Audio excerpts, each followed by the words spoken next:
Sa pagitan ng isang kasinungalingan at ng katotohanan, may isang gabing hindi dapat nangyari. Para kay Margaret, si Rafael ang kanyang mundo. Ngunit para kay Rafael, si Margaret ay anino lamang ng babaeng tunay niyang minamahal. Sa isang gabi ng desperasyon, ninakaw ni Margaret ang isang sandali na magbibigkis sa kanila habang buhay. Isang gabing nilunod sa alak at maling akala. 5 taon siyang nagtago. 5 taon siyang nagpalaki ng anak ng mag-isa. Ngayong nagbalik siya, ang lalaking nagtaboy sa kanya noon ay nagmamakaawang pumasok sa kanyang buhay. Handa itong maging ama sa batang hindi nito alam na sarili nitong dugo at laman. Tatanggapin ba ni Margaret ang pag-ibig na dati ay ipinagdamot sa kanya o mananatiling lihim ang katotohanan bago pa ito maging sanhi ng panibagong pagkawasak?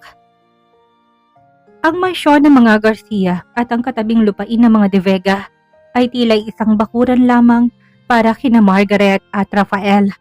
Bilang solong anak ng isang mayamang pamilya, nasanay si Margaret ng lahat ng atensyon ay nasa kanya. Ngunit kay Rafael lamang niya naramdaman ang tunay na kalinga. Silang tinaguriang inseparable duo mula sa paglalaro sa ilalim ng matandang puno ng akasya hanggang sa pagtatapos ng kolehiyo. Si Rafael ang palaging nasa tabi niya. Si Rafael ang tagabitbit ng kanyang bag, ang tagapagtanggol niya sa mga bully at ang tanging taong nakakabasa ng kanyang katahimikan. Marge, kapag naging matagumpay ng businessman na ako, ikaw ang kukunin kong konsultant. Biro ni Rafael isang hapon habang nakaupo sila sa veranda, umiinom ng juice at pinapanood ang paglubog ng araw. Sa talino mong yan, siguradong walang makakatalo sa atin. Ngumiti si Margaret pero may kung anong kirot sa kanyang dibdib. Sa bawat tawa ni Rafael, lalong lumalalim ang kanyang paghanga. Para sa kanya, hindi lang business partner ang gusto niya. Gusto niya na maging katawang nito habang buhay. Ngunit nagbago ang ihip ng hangin nang dumating sa eksena si Christine, ang isa pa nilang kaibigan mula sa high school na nagbalik mula sa ibang bansa. Biglang nahati ang atensyon ni Rafael. Ang mga hapon na dati para lang sa kanilang dalawa ay naging 3 na sila. At sa bawat pagkakataon, nakikita ni Margaret kung paano kuminam ang mga mata ni Rafael sa tuwing tumatawa si Christine. Bagay sila, hindi ba? Bulong ng isang kaibigan nila sa isang party. Si Rafael at Christine parang match made in heaven. Hindi nakaimik si Margaret. Gusto niyang sumigaw. Gusto niyang sabihin siya ang nauna. Siya ang laging naroon. Ngunit nanatili siyang best friend. Isang gabing hindi na niya matansya ang selos. Nagpa siya siyang tapusin ng pagpapanggap. Rafael, can we talk? In private? Tawag niya sa binata sa gitna ng isang pagtitipon. Dinala niya ito sa garden, sa lugar kung saan marami silang binuong pangarap. Mahal kita, Rafael. Higit pa sa kaibigan. Matagal na. Umaasa ko na baka naman may puwang din ako dyan sa puso mo. Ngunit ang katahimikang sumunod ay nakakabingi. Ang mukha ni Rafael na dati puno ng lambing ay biglang tumigas. Margaret, ano bang sinasabi mo? Ang boses ito'y puno ng inis. Magkaibigan tayo. Yun lang ang kaya kong ibigay sa'yo. Alam mong mahal ko si Christine. Bakit kailangan lagyan mo ng mali siyang lahat? Mali siya? Rafael, matagal ko na itong nararamdaman. Stop it, Marge. Putol nito. Nasisirang tingin ko sa'yo. Huwag mong ipilit ang sarili mo sa akin dahil hindi kita magugustuhan na higit pa sa isang kaibigan. Nakakasaka lang ganito. Simula ng gabing yun, tila naging estrangherong lalaking tinuring niyang mundo. Ang bawat paglapit niya ay sinusuklian nito ng pag-iwas. At ang bawat sulyap niya ay sinasagot nito ng galit. Isang galit na nagtutulak kay Margaret sa pangpang ng desperasyon. Ang sumunod na mga linggo, matapos ang pagtatapat ni Margaret ay naging parusa para sa kanyang puso. Ang akala niyang pag-amin na magpapalaya sa kanya ay naging mitya ng unti-unting pagkamatay ng kanilang pagkakaibigan. Si Rafael, ang lalaking dati hindi mapakali kapag hindi siya nakikita sa loob ng isang araw, ay biglang naging isang estranghero. Sinubukan ni Margaret na ibalik ang dati. Nagpadala siya ng mga paboritong pagkain ni Rafael sa opisina nito, ngunit pinapamigay lang yun ng binata sa kanyang mga empleyado. Tinatawagan niya ito sa gabi, ngunit palaging busy. Ang linya o kaya naman ay diretsyong napupunta sa voicemail. Isang gabi sa isang charity gala na pareho nilang dinaluhan. Nakita ni Margaret sa Rafael na masayang nakikipagkwentuhan kay Christine. Ang pagkakakapit ng kamay ni Rafael sa bewang ni Christine ay tila isang kutsilong humihiwa sa dibdib ni Margaret. Nilakasan niyang loob na lumapit. Rafael, pwede ba tayong mag-usap? Kahit na sandali lang, pakiusap ni Margaret. Pilit ni tinatagong panginginig ng kanyang boses. Humarap si Rafael sa kanya, ngunit wala nang dating init sa mga mata nito. Malamig pa sa yelong titig na ipinukol nito sa kanya. Margaret, hindi ba malinaw ang sinabi ko? Christine and I are official now. I don't want any drama from you. Nakakaabala ka na. Pero Rafael, best friends tayo. Yun na nga Marge, best friends. Pero binura mong linyang yun nang subukan mong akitin ako. Mariing sabi ni Rafael bago siya tinalikuran at muling humarap kay Christine na may matamis na ngiti. Lalong naging malala ang lahat ng mabalitaang nagpaplano ng dalawa para sa isang marangyang kasal. Ang bawat post sa social media, ang bawat balita mula sa kanilang mga common friends ay tila asin ibinudbud sa sugat ni Margaret. Hindi lang siya nawalan ng lalaking mahal, nawalan din siya ng matalik na kaibigang naging sandigan niya sa loob ng maraming taon. Doon nagsimulang magbagong takbo ng utak ni Margaret. Ang sakit ay napalitan ng isang mapanganib na idea. Kung hindi siya magiging masaya, gusto niyang mag-iwan ng isang bagay na hindi makakalimutan ni Rafael. Isang huling alaala na magkakabit sa kanila kahit na sa paraang hindi nito malalaman. Kung ayaw mo na sa akin bilang asawa, Rafael, hindi ka makakatakas sa akin bilang bahagi ng buhay mo. Bulong ni Margaret sa sarili habang nakatingin sa kanilang lumang litrato. Naganda siya, nagpabook siya ng one-way ticket patungong Amerika at inayos ang lahat ng kanyang papeles. Ngunit bago ang kanyang pag-alis, nag-set siya ng isang farewell dinner para sa kanilang tatlo ni na Christine. Isang hapunan na kunwari pagtanggap niya sa kanilang relasyon. Ngunit sa katotohanan ay ang simula ng kanyang madilim na plano. Sa gabing yon, hindi dumating si Christine dahil sa isang emergency sa trabaho. Isang pagkakataong na itinuring ni Margaret na pabor ng tadhana. Sila na lang dalawa ni Rafael. Ang alak ay dinaloy niya ng walang humpay at ang desperasyon niya ang naging gabay para sa isang gabing babago sa kanilang tadhana habang buhay. Ang hangin sa loob ng pribadong silid ng bar ay mabigat, puno ng amoy ng mamahaling alak at ang hindi maipaliwanag na tensyon sa pagitan ni na Margaret at Rafael. Ito ang gabi itinakda ni Margaret para sa kanyang pamamaalam. Ngunit sa bawat lagok ni Rafael ng whiskey, tila mas lalong lumalalim ang uka sa puso ng dalaga. Marge, bakit ba kailangan pa natin gawin to? Tanong ni Rafael, medyo garagal ng boses. Pang-5 baso na niya yon. Akala ko ba ayos na, natanggap mo na kami ni Christine. Ngumiti si Margaret, isang ngiting hindi umabot sa kanyang mga mata. Gusto ko lang na maging maayos ang lahat bago ko umalis, Raf, para wala tayong dalang bigat. Patuloy ang pagbuhos ni Margaret ng alak. Alam niyang limitasyon ni Rafael at alam niyang sa oras na malasing ito, ang pagiging strict at galit nito ay napapalitan ng pagiging malambing at lito. Habang tumatagal, ang mga reklamo ni Rafael ay napapalitan ng mga kwento tungkol sa kanilang kabataan. Ang mga panahong hindi pa masalimuot ang lahat. Sana hindi ka na lang nagtapat, Marge, bulong ni Rafael, ang ulo'y nakasandal na sa likuran ng sofa. Sana nanatili na lang tayo magkaibigan. Namimiss ko yung dating tayo. Ako rin, Raf. Namimiss ko rin yun, sagot ni Margaret habang dahan-dahang lumalapit sa binata. Sa ilalim ng malabot madilim na ilaw ng bar, ang paningin ni Rafael ay nagsimulang lumabo. Ang alak ay tuloy nang sumakop sa kanyang sistema. Sa kanyang paningin, ang mukha ni Margaret ay tila nagiging kamukha ni Christine. Hinawakan niyang pisngi ng dalaga. Christine, bakit ka ba palaging wala sa tabi ko? Hikbi ni Rafael. Ang tinig ay puno ng kalasingan. Nasaktan si Margaret. Kahit nasa huling sandali, ibang babae pa rin ang hinahanap nito. Ngunit sa halip na tumigil, ginamit niya ang pagkakataong iyon. Hindi niya itinuwid ang pagkakamali ni Rafael. Hinayaan niyang isipin ng binata na siya ang babaeng pinapangarap nito. Isang gabi ng pagsasaluhan, isang gabing binuo ng desperasyon, panlilinlang at sa panig ni Margaret, isang wagas ngunit maling uri ng pag-ibig. Sa bawat haplos at halik, alam ni Margaret na ito na ang huli, kaya ninamnam niya ang bawat segundo. Tinanim sa kanyang alaala ang init ng balat na lalaking hindi magiging kanya.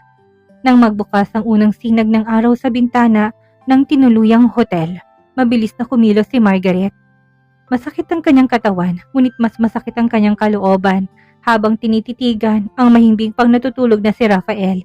Malinis ang mukha nito, tila walang alam sa kasalanang nagawa nila sa isa't isa at kay Christine. Paalam Rafael, bulong niya. Hindi na siya nag-iwan ng sulat, hindi na siya nag-iwan ng anumang bakas. Bitbit ang kanyang maleta, diretsong nagtungo si Margaret sa airport.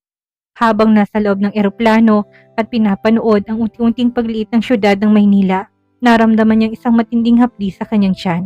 Isang pakiramdam na hindi niya maipaliwanag. Sa sandaling yun, alam niya na may nagbago sa kanyang pagkatao. Pagdating sa Amerika, ang katahimikang hinahangad niya ay mabilis na nagambala. Isang buwan matapos ang gabing yun, kinumpirma ng pregnancy test ng kanyang kinatatakutan at lihim na inaasahan. Nagbunga ang kanilang pagkakamali. Mag-isa niyang hinarap ang pagbubuntis. Mag-isa niyang tiniis ang hirap ng panganganak sa isang banyagang lupa. Ngunit sa tuwing tinitignan niya ang kanyang anak na si Liam, nakikita niya mukha ni Rafael, ang mga mata, ang ilong, ang paraan ng pangiti.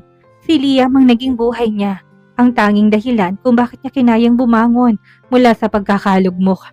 5 taon siyang nanahimik, 5 taon niyang itinagong katotohanan, ngunit ang tadhana ay sadyang mapaglaro dahil ang isang tawag mula sa kanyang pamilya tungkol sa kalusugan ng kanyang mga magulang ang magpipilit sa kanya na muling harapin ang nakaraan na matagal niya nang kinalimutan. Ang ingay ng Ninoy Aquino International Airport ay tila musika sa pandinig ni Margaret. Ngunit kasabay nito ang isang kaba na tila yayanig sa kanyang buong pagkatao. 5 taon. 5 taon siyang naging anino sa ibang bansa. Binuo ang sarili mula sa pagkawasak at ngayon ay nagbabalik siya hindi bilang ang desperadang babaeng naghahabol sa pag-ibig, kundi bilang isang ina. Mommy, why is it so hot here? Tanong ng maliit na tinig sa kanyang tabi. Napatingin si Margaret kay Liam. Ang batay suot ang isang denim jacket at may dalang maliit na backpack. Sa bawat galaw ni Liam, mula sa pagkanot ng noo nito hanggang sa paraan ng pagtikas ng tayo, ay parang nakikita niya isang maliit na version ni Rafael. Dahil ito ang ating home, baby. Ganyan talaga dito, mainit pero masaya. Sagot niya habang hinahaplos ang buhok ng anak. Habang naghihintay ng kanilang sundo, isang pamilyar na boses ang bumasag sa katahimikan ng kanyang isip. Hindi niya kailangan lumingon para malaman kung sino yon. Ang bawat nota ng boses na yon ay nakaukit sa kanyang puso sa loob ng maraming dekada. Margaret? Dahan-dahang umarap si Margaret. Doon nakatayo si Rafael. Hindi na itong binatang laging naka-t-shirt at jeans. Ngayon suot niyang isang mamahaling charcoal gray suit. Mas lalong naging kagalang-galang at ang kanyang presensya tila sumasakop sa buong paligid. Ngunit ang kanyang mukha ay bakas ng matinding gulat at isang emosyong hindi inasahan ni Margaret. Pananabik. Rafael! Maikling tugon ni Margaret. Pilit niyang pinatatatag ang kanyang tuhod. Hindi nakasagot kaagad si Rafael. Ang kanyang mga mata'y pabalik-balik sa mukha ni Margaret at sa batang nasa tabi nito. Nang dumapo ang tingin ni Rafael kay Liam, tila tumigil ang pag-ikot ng mundo. Ang batay nakatingin din sa kanya ng diretso, may halong kuryosidad. Sino siya? May hinang tanong ni Rafael. Lumapit siya ng ilang hakbang. Ang kanyang mga kamay ay nanginginig ng bahagya. Anak ko, si Liam, matapang na sagot ni Margaret. Mommy, who is he? Is he the one from the pictures? Tanong ni Liam na naging dahilan ng pagtigil ng hininga ni Margaret. Mabilis na binuhat ni Margaret ang anak. No baby, he's an old friend of mommy. Tumingin si Rafael kay Margaret, ang kanyang mga mata ay puno ng katanungan at pait. Old friend, yun na lang ba ako sa'yo ngayon, Marge? Pagkatapos mong umalis nang wala man lang paalam. Pagkatapos mong mawala na parang bula sa gabing yun, wala na tayong dapat pag-usapan tungkol sa nakaraan na Rafael. Maraming nagbago. May sarili ka ng buhay at may buhay na ako kasamang anak ko, sabi ni Margaret, habang nagmamadaling maglakad palayo dahil natatanaw niya na ang sasakyan ng kanyang mga magulang.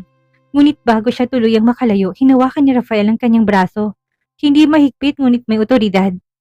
Hindi pa tayo tapos, Margaret. Hindi ako naniniwalang nagbalik ka lang para sa mga magulang mo.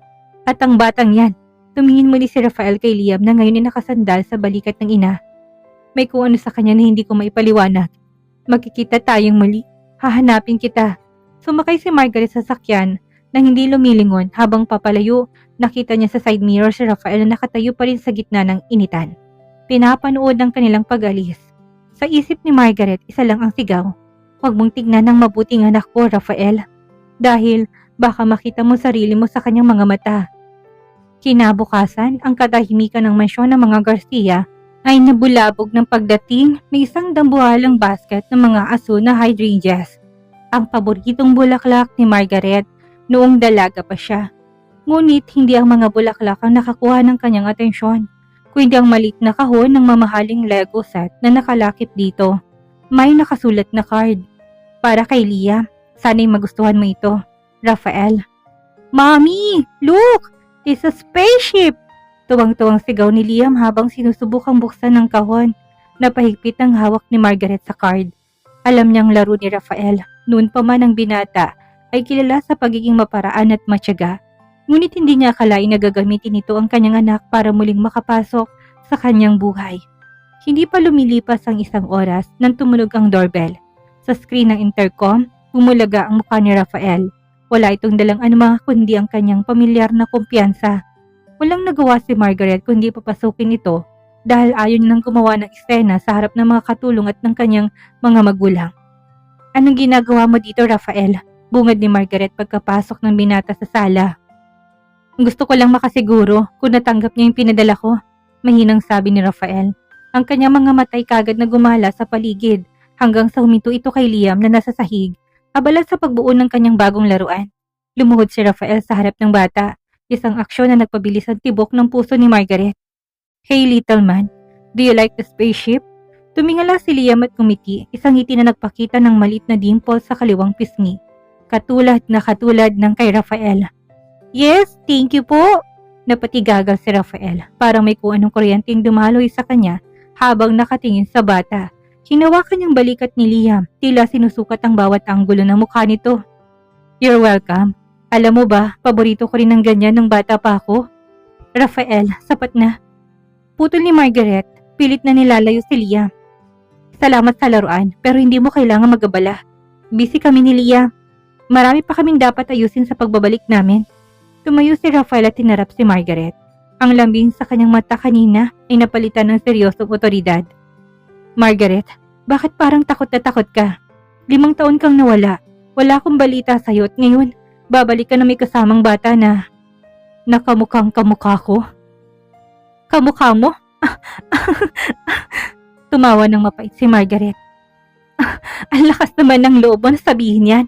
Maraming batang mga ganyang itsura, Rafael. Huwag mo bigyan ng kahulugan ng mga bagay na wala naman. Talaga? O baka naman ayaw mo lang aminin ng katotohanan dahil natatakot ka na baka singilin kita sa 5 taon na ipinagkait mo sa akin. Lumapit si Rafael, ang boses ay naging bulong na puno ng tensyon. Magkaibigan tayo, Marge. Pero ang gabing yon, hindi yun basta-basta mawawala sa isip ko. Lasing ka nung gabing yon, Rafael. Sabi mo nga, pagkakamali lang ang lahat. Sagot ni Margaret, pilit na pinatitigas ang kanyang kalooban. Nagkamali ako nun, Margaret. Ang iwan ka, ang palayuin ka, yun ang pinakamalaking pagkakamali ko. Seryosong sabi ni Rafael. At ngayon, hindi ako titigil hanggat hindi ko napapatunayan na ang batang yan ay sa akin. Handa akong akuin siya, Margaret. Kahit na kanina pa siya, aakuin ko siya para lang mapalapit sa'yong muli. Natigilan si Margaret. Gusto niyang sumigaw at sabihin, hindi mo siya kailangang akuin dahil sa'yo siya. Pero ang takot na baka agawin nito si Liam o baka saktan lang silang muli ng nananaig. Umalis ka na, Rafael. Please. Pakiusap niya. Kuminga ng malalim si Rafael at tumingin muli kay Liam. Aalis ako ngayon, pero babalik ako bukas. At sa susunod na araw, hindi na ako lalayo, Margaret. At hindi ko na hayaang lumayo pa kayong muli. Kinabukasan, maagang nabulabog ang umaga ni Margaret dahil sa sunod-sunod na doorbell. Sa pag-aakalang mga in-order niyang gamit para sa kwarto ni Liam ang dumating, mabilis niyang minuksan ang pinto. Ngunit ang sumalubong sa kanya ay mapaghamong ngiti ni Rafael na may dalang mainit na kape at paborito niyang croissants. Good morning, Marge. I thought we could have a breakfast together. Kaswal na sabi ni Rafael na tila balak ng gawin ang pagbisita nang walang pasabi. Sa halip na pasalamatan, isang malamig at masuklam na tingin ang binigay ni Margaret sa kanya. Hindi siya kumilos mula sa pintuan upang harangan ang daraanan nito. Ano bang bahagi ng umalis ka ang hindi mo naiintindihan kahapon, Rafael? Ang boses ni Margaret ay puno ng disgusto. Hindi mo ba nakikita? Wala kang space sa bahay na to. Wala kang space sa buhay namin. Natigilan si Rafael, ngunit hindi siya natinag. Marge, gusto ko lang bumawi. 5 taon nang nawala sa atin. Bumawi? Tumawa ng mapait si Margaret. Isang tawang puno ng pangungutya. Bakit, Rafael? Dahil ba nakita mo na may anak ako? Dahil ba naramdaman mo na baka may bago kong pagmamay-ari na hindi mo kontrolado? Nung ako nagmamakaawa sa atensyon mo, tinaboy mo ko na parang basura. Sinabihan mo ko na nakakasakal ako. Ngayon ikaw ang mukhang desperadong linta na nakadikit sa amin. It's pathetic.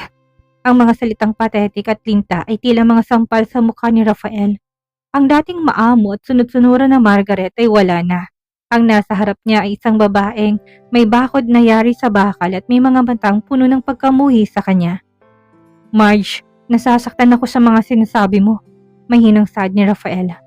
Masakit. Masakit bang marinig ang katotohanan? Humakbang pasulong si Margaret, dinurong dibdib ng binata. Ang sakit na nararamdaman mo ngayon ay wala pang 1% ng sakit na ibinigay mo sa akin noon. Kaya huwag kang umarte na parang ikaw ang biktima dito.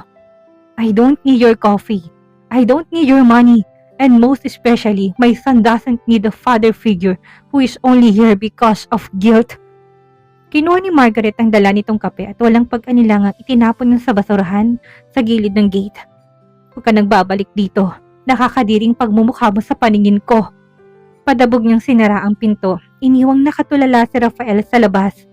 Ngunit sa likod ng pintuan, napasandal si Margaret at napahawak sa kanyang dibdib. Nanginginig siya. Ang pagpapakita ng galit ay ang tanging paraan niya upang hindi gumuho sa harap ng lalaking mahal niya pa rin. Samantalang sa labas ng gate, sa halip na sumuko ay lalong nagalab ang damdamin ni Rafael. Ang bawat pagtataboy ni Margaret ay tila hamon sa kanyang pagkalalaki at sa kanyang puso. Hindi niya inaasahan ng dati niyang anino ay magiging isang naglalagablab na apoy na hindi niya kayang hawakan. You hate me that much, ha? Bulong ni Rafael sa sarili habang nakatingin sa saradong pinto. Galit ka dahil mahal mo pa rin ako, Marge. At hindi ako titigil hanggat hindi ko nabuborang disgustong yan sa mga mata mo. Gagawin kong lahat kahit na magmakaawa ako sa harap mo. Makuha lang kayong muli. Ang dating malamig na businessman ay naging isang mamangangaso na handang gawin ng lahat para sa kanyang pamilya. Ang apoy ng galit ni Margaret ang naging gasolina para sa obsession ni Rafael na makuha ang kapatawaran nito. Hindi nakatulog ng maayos si Margaret matapos ang engkwentro nila ni Rafael. Akala niya ay sapat ng pagtatapon ng kape nito at ang masasakit na salitang binitawan niya upang tuluyan itong lumayo. Ngunit tila nakalimutan niyang isang bagay. Si Rafael de Vega ay hindi naging matagumpay na businessman sa pamamagitan ng madaling pagsuko. Kinabukasan, pinatawag siya ng kanyang ama, si Don Alberto, sa kanilang study room. Margaret, anak, bungad ng kanyang ama habang may hawak na mga dokumento. Alam kong kakaunti pa lang ang panahon mo dito simula nang bumalik ka, pero kailangan kong tulong mo sa kumpanya. We are closing a deal with a new major investor. Sila magliligtas sa ating real estate project sa Batangas. Sige po, Dad. I'm ready to take over. Sino po bang representative nila? Tanong ni Margaret, handang muling isabak ang sarili sa trabaho.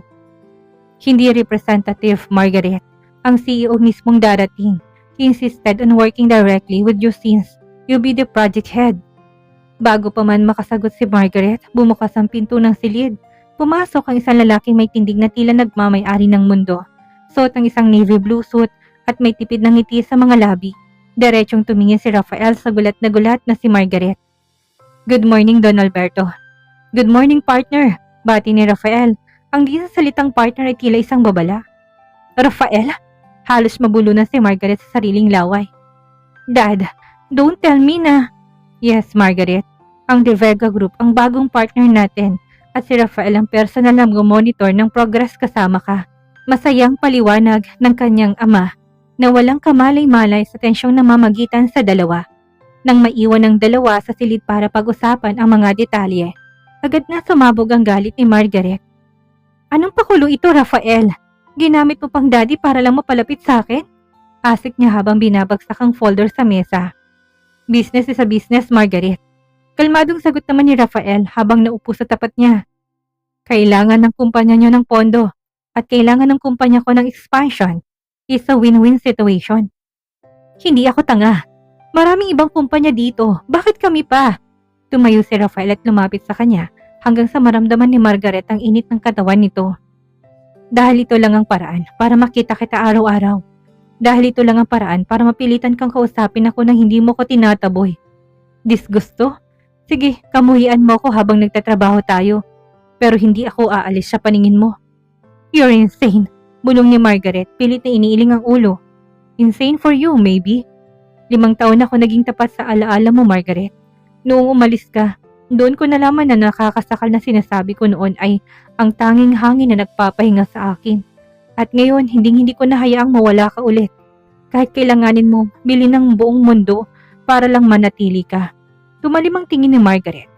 Maaari mong bilhin ang kumpanya namin, Rafael, pero hindi mo mabibili ang kapatawaran ko. At lalong hindi mo makukuha ang anak ko.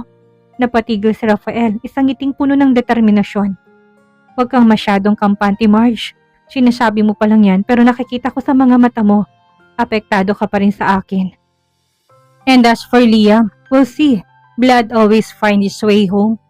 Sa sandaling yun, alam ni Margaret na nagsisimula pa lamang ang tunay na gyera. Si Rafael ay hindi lang basta nanunuyo, siya ay naglalatag ng bitag na mahirap takasan. Ang company dinner na idinao sa isang eksklusibong restaurant sa Makati ay dapat sana isang selebrasyon ng bagong partnership. Ngunit para kay Margaret, ito ay isang mahabang oras ng pagpapanggap. Nakaupo siya sa tabi ng kanyang ama, habang sa katapat na upuan ay si Rafael na hindi inaalis ang tingin sa kanya. Bawat sulyap ng binata ay tila may gustong ipahiwatig, bagay na lalong nagpapakaba kay Margaret. Nang matapos ang formal na bahagi ng hapunan, nagpaalam si Don Alberto na mauuna nang umuwi. Rafael, ikaw nang bahala sa anak ko. Siguraduhin mo makakauwi siya ng ligtas. Bili ng matanda na may kasamang makahulugang ngiti. Dad, kaya ko mag-drive. Protesta ni Margaret, ngunit huli na dahil nakalabas ng kanyang ama. I'll take you home, Marge. My car is outside. Mungkahi ni Rafael. Dahil ayaw niyang gumawa ng eksena sa harap ng mga empleyado, walang nagawa si Margaret kung hindi sumama. Ngunit sa halip na ihatid siya diretso sa mansyon, dinala siya ni Rafael sa isang overlook sa Antipolo, kung saan tanaw ang kumukutitap na ilaw ng Maynila. Bakit tayo nandito? I want to go home, Rafael. Asik ni Margaret habang nakatingin sa labas ng bintana. Kailangan nating mag-usap ng walang niya. Walang business at walang daddy mo, sabi ni Rafael habang pinapatay ang makina ng sasakyan. Margaret, alam kong galit ka. Dahil sa tingin mo, pinaglaruan kita noon. Pero gusto kong malaman mong totoo tungkol kay Christine. Hindi ko kailangan malaman ang buhay pag-ibig nyo, pagmamatigas ni Margaret. Hiniwalayan ko siya 2 buwan matapos kang umalis. Diretsong sabi ni Rafael. Napatigil si Margaret. Nung gabing yun sa bar. Kahit nalasing ako, alam kong may mali. At nang magising ako na wala ka na, doon ko napagtanto na hindi si Christine ang hinahanap ko. Sa bawat umaga, I was living a lie, Margaret. Pinilit ko sarili ko sa kanya dahil akala ko yun ang tama. Pero ikaw ang palagi kong sandigan at ngayon sasabihin mo yan matapos ang 5 taon? Lumingon si Margaret basa ng luwang mga mata. Rafael, nilasing kita dahil desperada ako. Ninakawan kita ng gabi dahil akala ko yun lang ang paraan para magkaroon ako ng piraso mo. Pero ang sakit na iniwan mo, ang pagpili mo sa kanya sa harap ko, hindi yun basta-bastang mabubura ng isang sorry. Kaya nga narito ako. Lumapit si Rafael at tinawakan ng kamay ni Margaret. Na sa pagkakataong ito, hindi binawin ng dalaga. Hindi ako natuloy sa kasal dahil hinanap kita. Pumunta ako ng Amerika pero malaki ang mundong yon. Hindi kita nahanap. Ngayon nandito ka na, hindi ko nasasayangin ang pagkakataon. Rafael, may anak ako, paalala ni Margaret. Ang boses ay nanginginig. Alam ko at gaya ng sabi ko, aakuin ko siya. Hindi dahil kailangan ko ng tagapagmana, kung hindi dahil bahagi siya ng buhay mo. At kung siya man ay bunga ng gabing yun, tinitigan siya ni Rafael ng malalim. Mas lalong hindi ko kayo bibitawan. Huminga ng malalim si Margaret. Ang disgustong ipanapakita niya ay unti-unting natutunaw, napapalitan ng lito at takot. Takot na baka kapag nagtiwala siyang muli rin siyang mawawasak. I need time, Rafael. Hindi dahil nagbalik ka ay maayos ng lahat. Sabi niya bago bumaba ng sasakyan para lumanghap ng sariwang hangin. Sumunod si Rafael at tumayo sa likuran niya. Take all the time you need, Marge. Pero asahan mo, bawat segundo ng oras na yan, gagawin ko lahat para patunayan na ikaw lang ang mahal ko. Noon pa man, hindi ko lang agad naiintindihan. Isang Sabado ng umaga, nagising si Margaret na may matinding sakit ng ulo. Dahil sa puyat at pag-iisip, balak sana niyang ilabas si Liam sa parke. Ngunit dahil siya bigla ang tawag mula sa opisina para sa isang emergency meeting na inorganisa ng De Vera Group, napilitan siyang iwan ng anak sa pangangalaga ng kanyang yaya at ng kanyang ina. Ngunit hindi niya alam ang emergency meeting na yun ay isang diversion lamang ni Rafael. Habang abala si Margaret sa pag-aaral ng mga blueprints sa opisina, pumarada ang sasakyan ni Rafael sa harap ng mansyon ng mga Garcia. Sa tulong ng kanyang charm at ng pakikipag-alihansa sa ina ni Margaret na si Doña Elena, na pabor kay Rafael, madali siyang nakapasok. Liam, buddy, gusto mo bang makakita ng mga totoong kabayo? Tanong ni Rafael sa bata. Ang mga mata ni Liam ay nagliwanag. Really po? Like in the movies?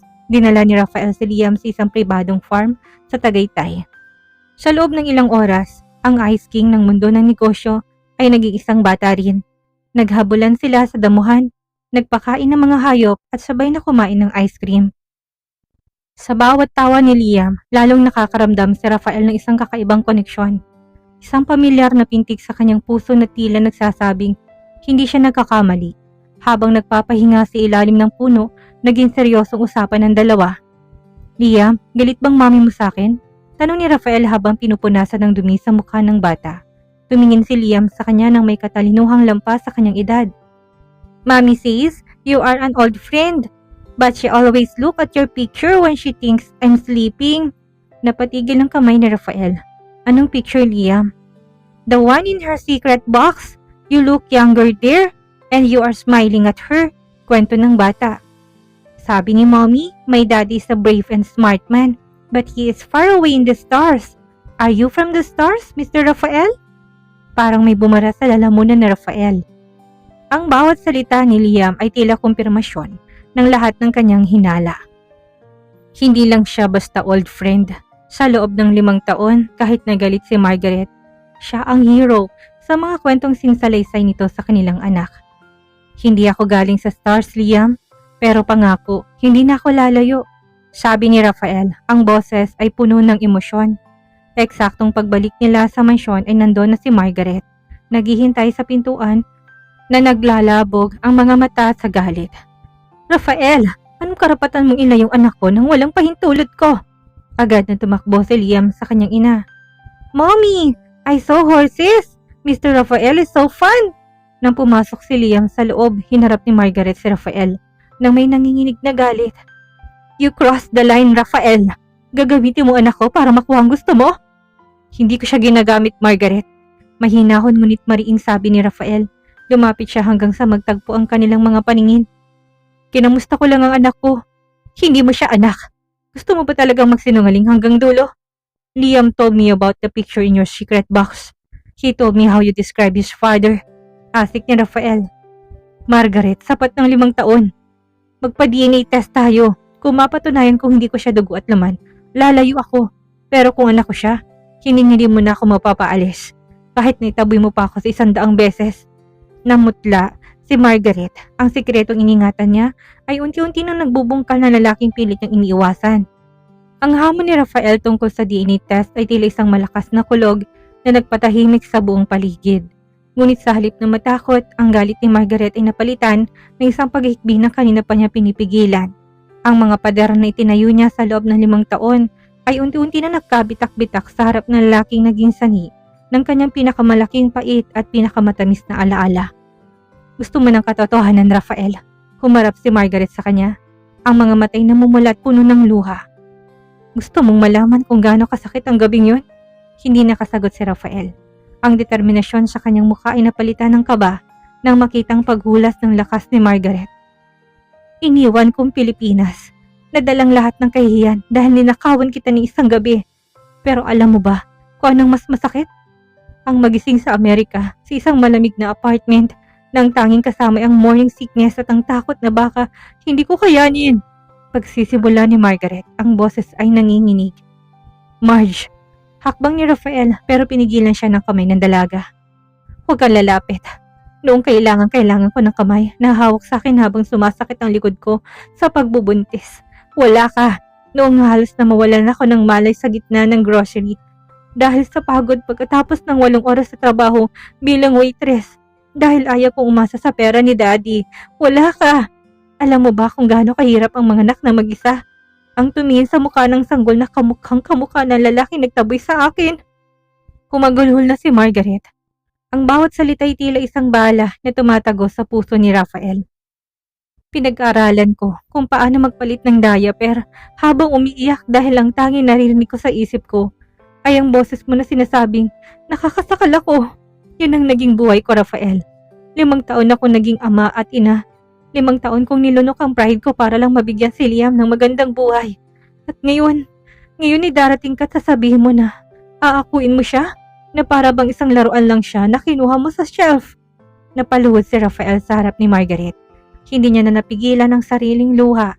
Ang imahe ni Margaret na nahihirapan sa ibang bansa habang siya abala sa pagpapalago ng kanyang kumpanya ay sumugat sa kanyang konsensya.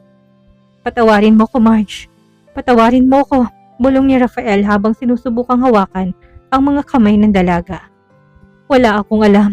Napakawalang kwenta ko. Hindi mo kailangan ng DNA test, Rafael.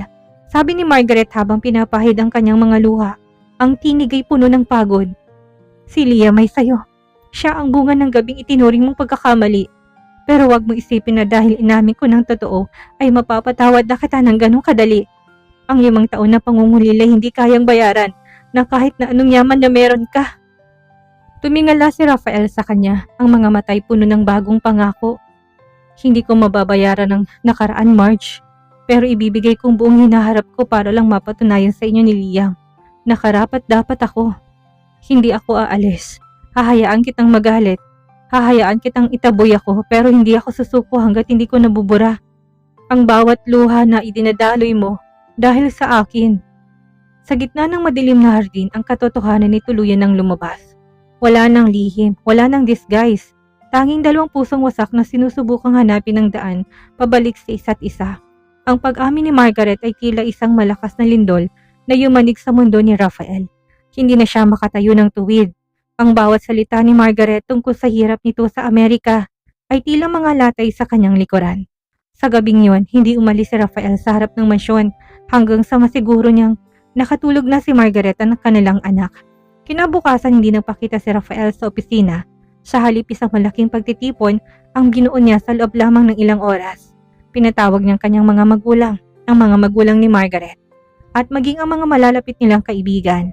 Kabilang si Christina sa pagkakataong iyon ay isa ng matagumpay na fashion designer. Nagulantang si Margaret nang sunduin siya ng isang driver at dalahin sa main hall ng De Vega State. Pagpasok niya, bitbit ang nagtatakang si Liam, lahat ng matay nakatuon sa kanya. Rafael, ano kaguluhan to? Mahinang tanong ni Margaret nang lumapit ang binata sa kanya. Hindi sumagot si Rafael. Sa halip kinuha nitong microphone at tumayo sa harap ng lahat. Ang kanyang mukha ay seryoso, walang bahid ng pag-aalinlangan. Gusto ko kayong pasalamatan sa pagdating ninyo. Panimula ni Rafael, nandito kayo dahil gusto kong ituwid ang isang pagkakamali na nagawa ko 5 taon na nakakaraan. Isang pagkakamali na nagdulot ng labis na hirap sa babaeng pinakamamahal ko. Lumingon si Rafael kay Margaret at pagkatapos ay kay Liam. I want to officially introduce my son, Liam De Vega. Isang kolektibong singhap ang narinig sa buong silid. Nabitawan ni Doña Elena ang kanyang baso habang si Christine ay napatay sa gulat. Rafael, anong ibig mo sabihin? Tanong ng ama ni Rafael. Si Liam ay anak ko at ni Margaret. Siya ang bunga ng pagmamahal ng huli ko nang naintindihan. Mariing sabi ni Rafael. Lumakad siya palapit kay Margaret. Lumuhod sa harap ni Liam at hinawakan ng kamay ng bata. Liam, hindi lang ako ang old friend ng mommy mo. Ako ang daddy mo. At hihingin kong tawad mo sa bawat araw dahil wala ako sa tabi mo noong lumalaki ka. Napaiyak si Margaret sa gitna ng bulungan ng mga tao. Ang kahihiyang kinatatakutan niya noon ay hinarap ni Rafael ng buong tapang. Ngunit sa gitna ng drama, lumapit si Christine. Tumingin ito kay Margaret. Pagkatapos ay kay Rafael. So, ito palang dahilan kung bakit hindi natuloy ang kasal natin, mahinang sabi ni Christine. Inasahan ni Margaret na sasampalin siya nito, ngunit sa halip ay ngumiti ang dalaga ng mapait. Rafael, matagal ko nang alam na hindi ako nasa puso mo noong gabing yon. Margaret, Sana'y mapatawad mo rin ako sa pagiging hadlang sa inyo noon. Isang mabigat na pasanin ng tila na wala sa balikat ni Margaret. Ngunit bago pa siya makapagsalita, binuhat ni Rafael si Liam at hinarap ang lahat. Mula sa araw na ito, sinumang babastos o magbibigay ng maling hinala sa aking mag-inay makakalaban ng buong De Vera Group. Liam is my heir. And Margaret, she's the woman I am going to win back, no matter what it takes. Tumingin si Rafael kay Margaret na may pagsusumamo. Sa gitna ng karangian at ng mga taong nakasaksi, naramdaman ni Margaret na baka sa pagkakataong ito, ang Ice King ay handa na talagang matunaw para sa kanila. Matapos ang maringal na pag-amin ni Rafael, tila naging maayos ang lahat. Ang mga magulang ni Margaret ay tinanggap ang binata ng bukas palad at si Liam ay unti-unti nang tinatawag na Rafael na Daddy. Ngunit habang abala si Rafael sa pagbawi ng tiwala ni Margaret, isang anino mula sa 5 taon ng pananatili niya sa Amerika ang biglang lumitaw. Isang gabi habang naghahapunan ng tatlo sa isang tahimik na restaurant, isang matangkad at mistisong lalaki ang lumapit sa kanilang mesa. Ang kanyang aura ay misteryoso at may dala siyang bouquet na paboritong bulaklak ni Margaret. Margaret, is it really you? Ang boses ng lalaki puno ng pananabik. Nanigas si Margaret sa kanyang kinauupuan. Ang baso ng tubig na hawak niya ay halos mabitawan niya. Marcus? Tumayo si Rafael, ang kanyang protektibong instinct ay kagad nang gumana. Sino ka? Tanong niya ng may otoridad. I'm Marcus Valderrama. Sagot na lalaki na hindi malang natinig sa lalim ng tinig ni Rafael. Tumingin siya kay Liam at ngumiti ng napakatamis. And this must be Liam. Ang laki mo na, body. Naalala mo pa ba si Tito Marcus? Tito Marcus! Masayang sigaw ni Liam. Tumalo ng bata mula sa kanyang upuan at agad nang hinakap ang binti ng lalaki. Nagpalitan ng tingin si Rafael at Margaret. Ang selos na nararamdaman ni Rafael ay nahaluan ng matinding pagkalito. Margaret, sino siya? Bakit kilala siya ng anak ko? Bago pa makasagot si Margaret, si Marcus nang nagsalita. I was Margaret's fiancé back in the States, Mr. De Vega. At akong tumayong ama ni Liam noong mga panahong wala ang tunay na ama niya sa tabi nila. Tila tumigil ang pag-ikot ng mundo para kay Rafael. Fiancé? Nang maihatid si Liam sa kotse, kasamang yaya na iwan ng tatlo sa labas ng restaurant, ang tensyon ay halos maputol na sa talim. Bakit ka nandito, Marcus? Tanong ni Margaret, ang boses ay nanginginig sa kaba at gulat. Hindi ko matanggap ang sulat mo, naalis ka na lang basta, Marge. Sabi mo, kailangan mo lang ayusin ang mga papeles sa Pilipinas. Pero nabalitaan ko na lang na may asawa ka na palang binabalikan dito. Sabi ni Marcus, ang boses ay puno ng pait. Inalagaan kita noong buntis ka. Ako ang nagdala sa'yo sa ospital noong nanganak ka kay Liam. Ako ang kasama ninyo sa bawat Pasko at birthday. Akala ko sapat na yun para piliin mo ko. Kumarap si Marcus kay Rafael. You might be the biological father, Rafael, but I am the one who earned the right to be called his father. At nandito ako para bawiin ang pamilya ko. Napakuyom ang mga palad ni Rafael. Ang lahat ng pagsisikap niya nitong mga nakaraang linggo ay tila gumuho sa isang iglap. Hindi niya alam na may ibang lalaki palang nagpuno ng pagkukulang niya. Isang lalaki na may mas malalim na pinagsamahan kay Margaret at Liam sa loob ng 5 taon. Marcus, please, pakiusap ni Margaret. Nagpasalamat ako sa lahat ng tulong mo pero alam mo kung ano ang totoo. I never promised you a future. Pero binigyan mo ko ng pag-asa, Marge. At hindi ako aalis ng Pilipinas nang hindi ka kasama, pati na si Liam. Mariing sabi ni Marcus bago tumalikod at sumakay sa kanyang sasakyan. Naiwang nakatulala si Rafael. Ang Ice King ay tila natalo sa sarili niyang laro. Tinignan niya si Margaret na may basag na boses. Siya ba? Siya bang dahilan kung bakit ayaw mo kong tanggapin? Dahil may nag-alaga na pala sa inyo na masigit pa sa akin? Ang gabi ay nabalot ng tensyon matapos ang biglaang paglitaw ni Marcus. Para kay Rafael, ang bawat segundo ng katahimikan ni Margaret habang nakatingin sa papalayong sasakyan ni Marcus ay tila isang hatol ng kamatayan. Ang selos na nararamdaman niya ay hindi lamang dahil sa pag-ibig, kundi dahil sa matinding inggit. Inggit sa 5 taon na nasaksihan ni Marcus na dapat ay sa kanya. Bakit hindi mo sinabi, Margaret? Basag ang boses sa tanong ni Rafael na silang dalawa na lang ang natira sa parking lot. Bakit hindi mo sinabi na may lalaki palang handang magpakasal sa iyo noon? Dahil hindi siya mahalaga sa kwento natin, Rafael. Sagot ni Margaret, ang mga matay muling nagluluha. Marcus was a friend. He was there when I was at my lowest. Oo, hiningi niyang kamay ko bago kumuwi. pero hindi ko tinanggap. Hindi ko siya fiancé. Pero tinawag siyang Tito Marcos ni Liam na may ganong kagalakan. Pait na sabi ni Rafael. He held your hand while you were giving birth to my son. He saw his first steps. Habang ako ay nagpapakasasa sa galit ko sa'yo dito. Kinabukasan hindi nagtago si Marcos. Sa halip direkta itong pumunta sa opisina ni Rafael de Vega. Hindi ito nagpunta para makipagnegosyo kundi para makipagdigma. Nice office. Bungad ni Marcos habang pumasok ng walang pasabi sa executive suite ni Rafael. But wealth can't buy time back. Rafael, tumayo si Rafael ang kanyang auray naging kasing lamig ng yelo. What do you want, Valderrama? Gusto kong malaman mo na hindi ako susuko, sabi ni Marcos. Lumapit siya sa mesa ni Rafael. Nandun ako noong umiyak si Margaret dahil wala siyang pabili ng gatas. Nandun ako nang nilalagnat si Liam at ikaw ang tinatawag niya sa panaginip niya. Pero ako ang nagpupuyat para punasan ang katawan niya. Alam mo ba kung gaano kasakit yun? Ang mahalin ng isang batang hindi sayo, habang ang tunay na ama ay walang pakialam. Napakuyom ang kamao ni Rafael sa ilalim ng mesa. Now I'm here, and I will make sure you never have to do that again. Really? Can you make Margaret forget the 5 years of trauma? Marcus smirked. I have a house waiting for them in New York. I have a life prepared for them. Ikaw, you're just a part of a past she's trying to heal from. Don't be selfish, bastard Rafael. If you love them, let them go back to the life where they were safe. Sa akin, sa gitna ng bangayan ng dalawang lalaki, si Margaret ay naguguluhan. Sa isang banda, naroon ang utang na loob niya kay Marcus, ang lalaki nagligtas sa kanya sa gitna ng unos sa Amerika. Sa kabilang banda, ay si Rafael, ang lalaki nagwasak sa kanya pero siya ring tanging nagmamay-ari ng kanyang puso. Nang gabing yon, pinuntahan ni Rafael si Margaret sa kanyang silid. Hindi siya galit. Sa halip ay may dala siyang isang lumang box. Ano to? Tanong ni Margaret. Lahat ng mga sulat na isinulat ko para sa'yo sa loob ng 5 taon, sabi ni Rafael. Hindi ko alam kung nasan ka, kaya sinusulat ko na lang lahat ng pagsisisi ko dito, Marge. Alam ko malaki ang utang na loob natin kay Marcus. At kung sa tingin mo ay mas magiging masaya kayo sa kanya. Kung sa tingin mo ay siyang karapat-dapat. Huminto si Rafael, ang luhang kanina pa pinipigilan ay tuluyan ng pumatak.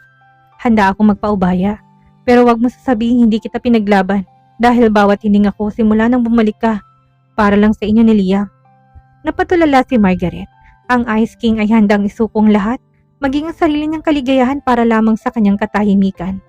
Ngunit bago siya makasagot, isang tawag ang natanggap niya mula sa yaya ni Liam. Ma'am, si Liam po. Isinakay ni Sir Marcos sa sakyan.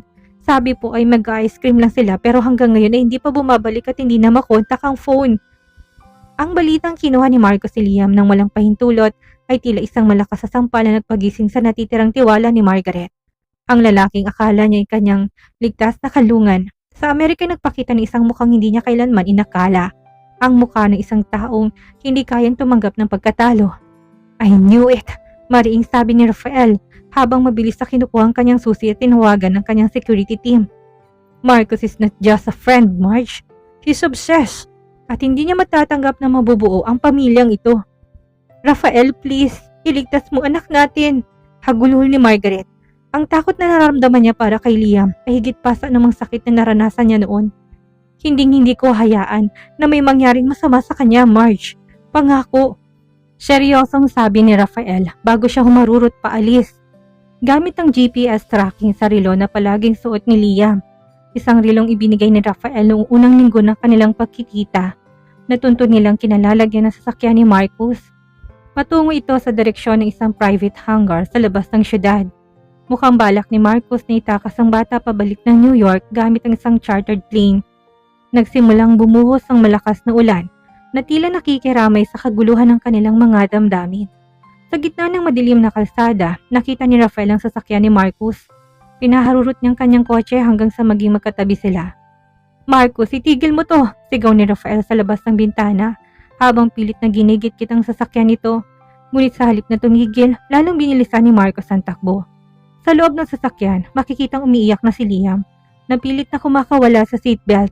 Ang paningin na yon ang nagpakulo sa dugo ni Rafael. Hindi na siya nag-isipan ng sariling kaligtasan. Humanap siya nang siyempot sa isang mabilis na maniobra, hinarangan niyang daanan ni Marcus.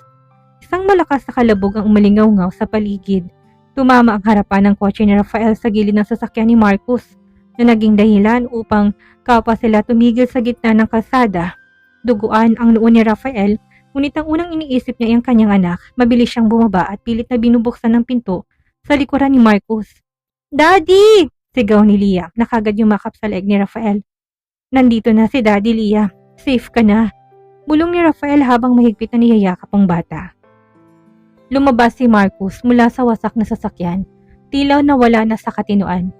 "Dapat sa akin sila, Rafael. Ako nag-alaga sa kanila. Wala kang karapatan." Hinarap niya si Rafael, bitbit ang anak sa kanyang kaliwang bisig. "Ang pagmamahal ay hindi pagmamay-ari, Marcus. It's about sacrifice. At sa ginawa mo ito, napatunayan mo lang na sarili mo lang ang iniisip mo. Hindi ka magiging ama ni Liam. Dahil ang isang tunay na ama, hindi gagawing pain ng anak niya para lang makaganti." Dumating ang mga pulis at si Margaret. Sa gitna ng baha at ulan, tumakbo si Margaret at niyakap ang kanyang mag-ina. Nakita niyang sugat ni Rafael at ang nanginginig na si Liam. Doon niya napagtanto ang lahat. Si Marcos ay dinala ng mga otoridad habang si Rafael ay nanatiling nakatayo, tila isang pader na hindi kailanman matitinag. Tumingin si Rafael kay Margaret. Sa kabila ng dugo sa kanyang muka, ngumiti siya ng mahina. "I told you, Marge. I won't let them take you away again." Sa sandaling yun, alam ni Margaret ng lahat ng pag-alinlangan niya ay natapos na. Ang lalaking dati niyang tinakasan ay ang lalaki naging tanging bayani ng kanilang ama. Ang sumunod na mga araw, matapos ang madulang engkwentro, sa kalsada ay binalot ng katahimikan at pagmuni-muni. Si Marcos ay naharap na sa mga kaukulang demanda, habang si Rafael naman ay nanatili sa ospital na ilang araw dahil sa tinamong concussion at mga galos mula sa banggaan. Sa loob ng private suite ni Rafael, ang sikat ng araw ay banayad na tumatama sa puting kumot. Naroon si Margaret, tahimik na binabalatan ng prutas ang binata. Wala ang dating asik, wala ang dating disgusto. Ang tanging naroon ay ang pag-aalalang matagal niya nang kinukubli. "Marge, baka naman maubos ng mansana sa kakabalat mo." Biro ni Rafael, bagamat bakas panghirap sa kanyang pagkilos. "Manahimik ka, Rafael. Kasalanan mo to dahil sa sobrang pagpapakitang gilas mo." Sagot ni Margaret, ngunit hindi niya napigilang mapangiti ng tipid. "Hindi yun pagpapakitang gilas," seryosong sabi ni Rafael, habang hinuling kamay ng dalaga. "Yun ang gagawin ng kahit na sinong lalaking gustong protektahan ang kanyang mundo. At ikaw at si Liam ang mundo ko." Huminga ng malalim si Margaret. At sa pagkakataong ito, hindi niya binawi ang kanyang kamay. "Rafael, noong nasa Amerika ako, palagi kong iniisip kung anong sasabihin ko sa'yo. Kung magkikita tayong muli, akala ko sapat ng magalit. Akala ko sapat ng sisihin ka sa lahat. At ngayon, tanong ni Rafael, ngayon napagtanto ko na pareho tayo nagkamali. Nagkamali ako dahil hindi ko iginalang ang desisyon mo noon at gumawa ako ng paraang hindi tama. At nagkamali ka dahil naging bulag ka sa nararamdaman ko." Pag-amin ni Margaret, pero ang makita kang handang itaya ang buhay mo para kay Liam, doon ko napatunayang hindi lang pala dugo ang nagbibigkis sa inyo. It's the heart, Rafael. Bumukas ang pinto at pumasok si Liam. Bitbit ang isang get well soon card na siya mismo ang nag-drawing. "Daddy, are you okay now? Can we play superheroes again?" Binuhat ni Rafael ang bata at ipinaupo sa gilid ng kama. "Yes, buddy. But I think Mommy is the real superhero here. She's the one who took care of you for 5 years. While I was lost." Isang linggo matapos lumabas ng ospital si Rafael, naganda siya ng isang simpleng dinner sa kanilang paboritong garden sa mansyon ng mga Garcia. Walang mga reporter, walang mga business partner, tanging ang kanilang pamilya lamang. Sa ilalim ng puno ng akasya, kung saan sila nagsimulang mangarap noong mga bata pa, lumuhod si Rafael sa harap ni Margaret. Ngunit sa pagkakataong ito, hindi lang siya nagmamakaawa para sa kapatawaran, siya ay humiling ng isang buong buhay. "Margaret Garcia, sinayang kong 5 taon, hindi ko na maibabalik ang nakaraan, pero handa akong gamitin ang susunod na 50 taon para punan ang bawat pagkukulang ko. Hindi kita pipilitin na maging kaibigan lang ulit. Gusto kitang maging asawa, gusto kong maging tunay na pamilya tayo ni Liam." Inilabas niya ang isang singsing na may disenyong infinity na napapalibutan ng maliit na diamante. "Will you marry me, Marge? Para sa atin at para sa batang matagal na natin pinagkait sa isa't isa."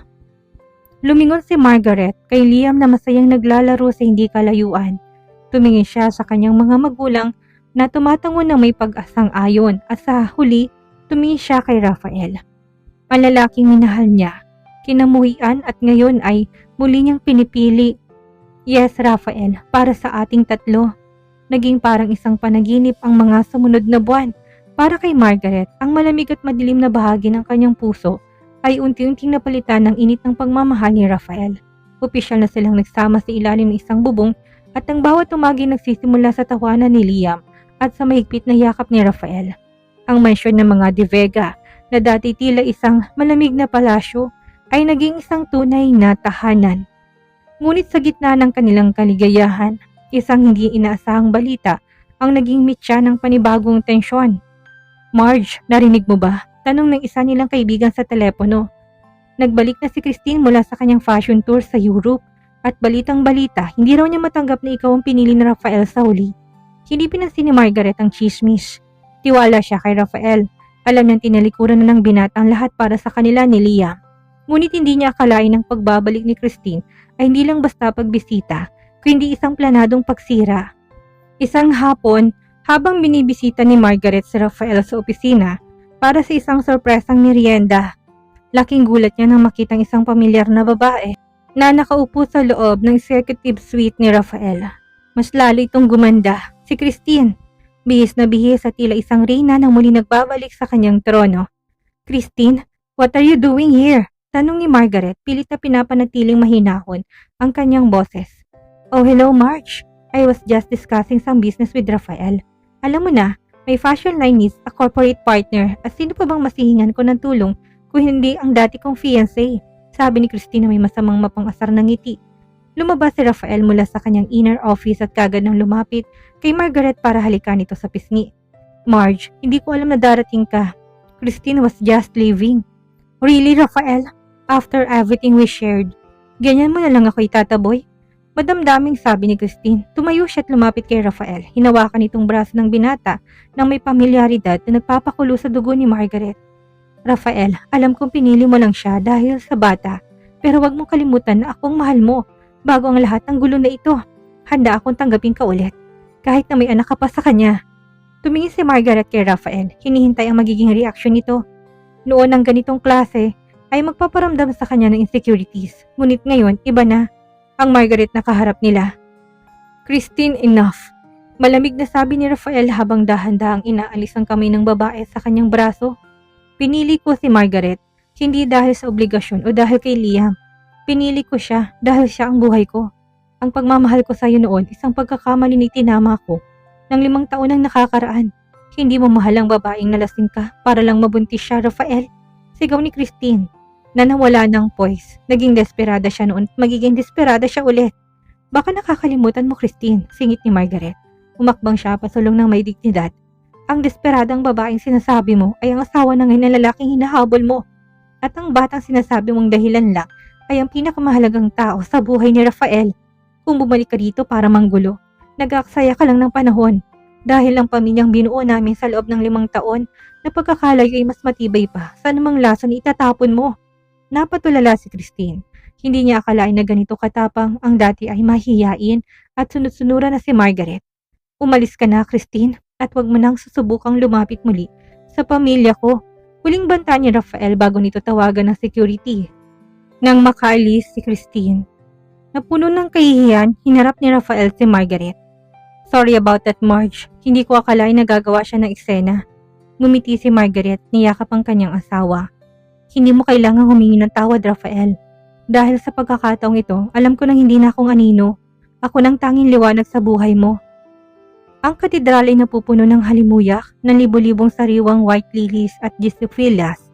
Ito ang araw na tila pinagkait ng tadhana sa loob ng maraming taon. Ngunit ngayon ay dinadaos sa pinakamarangyang paraan ng kayang ibigay ng isang Rafael De Vega. Sa pagbubukas ng nambuhalang pinto ng simbahan, bumungad ang napakagandang si Margaret. Suot niyang isang custom-made lace gown na may mahabang tren na tila isang rinang naglalakad patungo sa kanyang trono.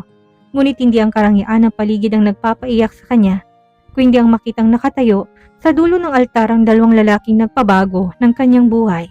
Sa kanan ay si Rafael, di na napigilang humagulhol habang pinagmamasdan ng kanyang asawa. At sa tabi nito ay si Liam na ngayon ay maayos ng suot na tuxedo. Bitbit ang mga singsing na nagbibigkis sa kanyang mga magulang. Nang magtagpo ang kanilang mga kamay sa harap ng altar, tila huminto ang mundo. Hinawakan ni Rafael ang nanginginig na kamay ni Margaret at hinalikan ito ng buong giliw. 5 taon tayong nagkalayo at 5 taon tayong muling nagkatagpo at naghilom. Simula ni Rafael sa kanyang vows, nagsimula tayo sa isang pagkakamali. Sa isang gabing puno ng pait, pero ngayon sa harap ng Diyos at ng ating anak, pinapangako ko na ang bawat gabi natin mula ngayon ay mapupuno ng pag-ibig, katapatan at kapayapaan. Margaret, ikaw ang aking simula't hantungan. Basag ang boses ni Margaret nang sumagot siya. Rafael, salamat sa hindi pagsuko. Salamat dahil tinanggap po kami ni Liam na higit pa sa inaasahan ko. Ngayon, wala na akong lihim na dala. Ang tanging dala ko na lang ay ang pangakong mamahalin ka hanggang sa aking huling hininga. Matapos ang kanilang matamis na halik, nahudyat ng kanilang pagiging mag-asawa. Isang marangyang reception ang naganap sa isang 5-star hotel. Ngunit sa gitna ng sayawan at kasiyahan, may isang munting sikreto si Margaret na kanina pa niya gustong sabihin. Habang sila'y nagsasayaw sa gitna ng ballroom, sa ilalim ng mga kumukutitap na chandelier, nilagay ni Margaret ang kamay ni Rafael sa kanyang tiyan. Rafael, may isa pa akong regalo sa'yo, bulong ni Margaret. Napatigil si Rafael sa pagsasayaw. Ang kanyang mga matay nalalaki sa gulat at saya. Marge, do you mean? Tumango si Margaret habang maluhalo ang mga mata. Yes, Rafael, hindi na ito bunga ng isang pagkakamali o ng alak. Binuo natin ito sa pagmamahal at pagpapatawad. Magkakaroon na ng kapatid si Liam. Hindi na napigilan ni Rafael ang kanyang emosyon. Binuhat niya si Margaret at pinaikot sa gitna ng sayawan. Dahilan upang magpalakpakan ng lahat ng mga panauhin. Sa pagkakataong ito, ang kanilang pagmamahalan ay hindi na lang isang kwento ng pagsisisi, kundi isang kwento ng pag-asa. I love you, Margaret. I love you so much. Paulit-ulit na sabi ni Rafael habang hinahalikan ng noo ng asawa. Makalipas ang ilang buwan, isinilang isang napakagandang sanggol na babae na pinangalanan nilang Amara, nang ibig sabihin ay eternal. Si Liam ang naging pinakasweet na kuya at si Rafael naman ay naging isang mas debotong ama't asawa. Wala nang mga anino na nakaraan, wala nang takot at pag-iisa.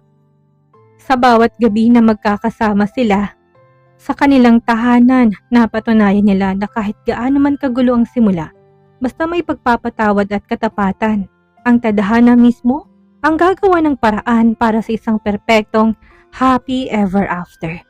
Dito na po nagtatapos ang kwento ni na Margaret at Rafael. Samahan niyo po muli ako sa panibagong kwento na ibabahagi ko sa inyo. Marami pong salamat at God bless everyone.